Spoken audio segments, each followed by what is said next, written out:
Le livre du mois. Bonjour à tous, soyez bénis en Jésus. Bienvenue à cette nouvelle rubrique, le livre du mois. Pour ce mois, je vous propose de regarder de près la lettre que Jacques a écrite, qui est présentée dans le Nouveau Testament.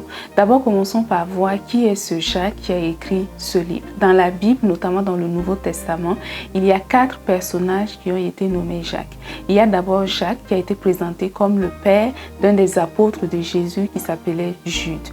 Ce Jacques-là, on n'a pas beaucoup parlé de lui, on connaît très peu de choses de lui et il n'a pas joué un rôle important dans l'histoire de l'Église. Il y a une deuxième personne qui a été appelée Jacques. Ce Jacques était le frère de Jean et les deux étaient fils d'une personne qui s'appelait Zébédée. Donc Jean et Jacques, des frères, étaient des pécheurs et ils vont être choisis par Jésus pour devenir plus tard ses apôtres. Donc ils vont faire tous les deux partie du clan restreint de Jésus. Jésus va les surnommer à un moment donné fils du tonnerre parce qu'ils vont manifester un empressement à détruire dans une situation donnée. Donc Jean, Jacques et Pierre vont faire tous les trois partie du cercle restreint de Jésus. Ce sont les trois qui vont être présents par exemple au moment de la transfiguration de Jésus et à d'autres moments importants de l'histoire de Jésus. Ce Jacques-là, qui est le frère de Jean, n'est pas celui qui a écrit la lettre de Jacques. Pourquoi est-ce que je dis ça? Parce que ce Jacques-là, il a été tué très rapidement dans l'histoire de l'Église. Donc très rapidement, après la mort de Jésus, peu de temps après, quelques années après, il a été un des premiers apôtres à avoir été assassiné par un des rois de l'époque. Donc il n'a pas écrit et il n'est pas l'auteur de la lettre de Jacques. Il y a un troisième personnage qui s'appelle Jacques, qu'on présente aussi parfois comme le fils d'Alphée. Ce Jacques-là était un autre apôtre de Jésus. Donc dans les apôtres, dans les 12 apôtres de Jésus, il y avait donc 2 personnes qui s'appelaient Jacques. Donc le deuxième Jacques était aussi apôtre de Jésus. On n'a pas beaucoup parlé de lui, on ne connaît pas trop son histoire et on ne sait pas aussi comment est-ce que, voilà, la Bible en tout cas ne présente pas beaucoup de détails à son sujet. Et maintenant le dernier personnage qui s'appelle Jacques a été présenté comme le frère de Jésus. Donc Jacques a été nommé parmi les frères de Jésus. Donc quand on regarde dans les récits du Nouveau Testament, on présente que Jésus avait des frères et des sœurs. Certains à ce niveau pensent que peut-être bien qu'on ait dit frères et sœurs, on fait plutôt référence à des cousins ou des choses similaires. Mais retenez que la Bible connaît le mot cousin et on a présenté certaines personnes dans la Bible comme des cousins, par exemple de Paul ou même de Jésus. Mais dans ce cas précis, on parle des frères de Jésus, ce qui montre que Marie et Joseph ont eu d'autres enfants. Après Jésus, la naissance de Jésus, ils ont eu d'autres enfants. On nomme au moins 4 personnes, hommes, et des filles dont on n'a pas donné le nom. Donc parmi les frères de Jésus, donc il y avait Jacques. Jacques, au départ du ministère de Jésus, n'a pas cru en Jésus. Parce que dans la Bible, il y a plusieurs récits qui montrent que les frères de Jésus ne croyaient pas vraiment en lui. Mais après la résurrection de Jésus, il y a le récit dans Corinthiens que Paul rapporte qui montre que Jacques va rencontrer le Seigneur Jésus ressuscité. Et Jacques va devenir un élément important de l'église à Jérusalem.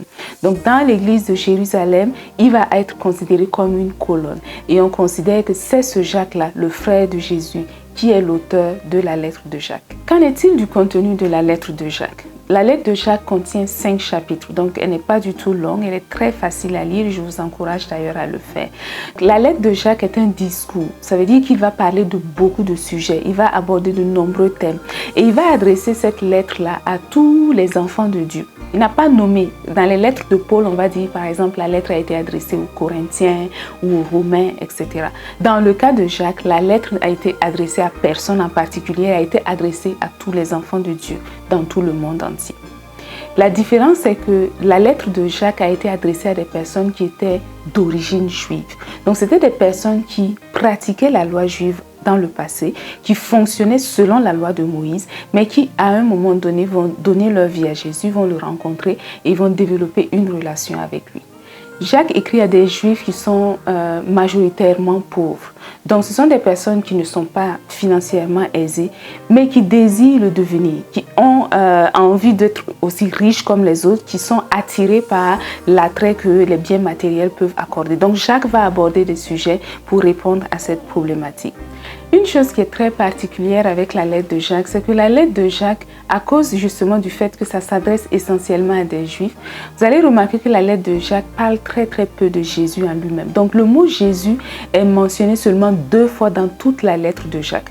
Par contre, le nom Dieu est revenu plusieurs fois. Donc, ça veut dire que cette lettre-là n'a pas pour vision, n'a pas pour objectif de nous aider par exemple à développer notre relation avec Jésus, de nous aider à mieux connaître Jésus. Ce n'est pas du tout le rôle que cette lettre joue. Mais cette lettre va plutôt donner des éléments pour amener ceux qui sont d'origine juive, donc qui pratiquaient la loi juive dans le passé, à apprendre à fonctionner dans leur nouvelle réalité d'enfants de Dieu. Donc ça va toucher leur vie au quotidien, leurs relations les uns avec les autres, leurs relations dans la société et comment est-ce qu'ils reflètent l'identité nouvelle qu'ils ont acquise en Jésus. C'est pour ça que Jacques va traiter de nombreux sujets comme la sagesse. Il va montrer que la sagesse est très importante pour un enfant de Dieu. Il va parler de la richesse, de la pauvreté. Il va montrer que voilà, on ne doit pas aspirer aux richesses matérielles. Il va parler de la nécessité pour nous de démontrer notre foi par les actions que nous posons. Il va montrer aussi que voilà, il va donner de nombreux conseils sur comment est-ce qu'on peut vivre en société, partager l'amour les uns envers les autres et puis venir en aide à ceux qui sont dans le besoin matériellement quand nous sommes sur la terre. Donc tous ces sujets-là sont des sujets que Jacques va aborder à de nombreuses reprises. Donc cette lettre, c'est une lettre qui va nous donner des éléments qui vont nous encourager dans notre vie de tous les jours. Ce sont des éléments qui vont nous encourager à persévérer dans notre foi, à ne pas abandonner, à rechercher les choses excellentes, à chercher, on va dire, à témoigner de Jésus chaque fois que nous en avons l'opportunité. Ce sont des éléments de ce genre que nous allons retrouver dans la lettre de Jacques chaque fois que nous allons les lire. Donc je vous encourage à lire cette lettre de Jacques et je vous encourage aussi à écouter les enseignements que nous allons faire dans les prochains jours sur plusieurs versets qui sont tirés de cette lettre de Jacques. Soyez bénis en Jésus et à très bientôt. Suivez-nous sur les réseaux sociaux, sur Facebook, Instagram à l'adresse Jeunesse Foundation.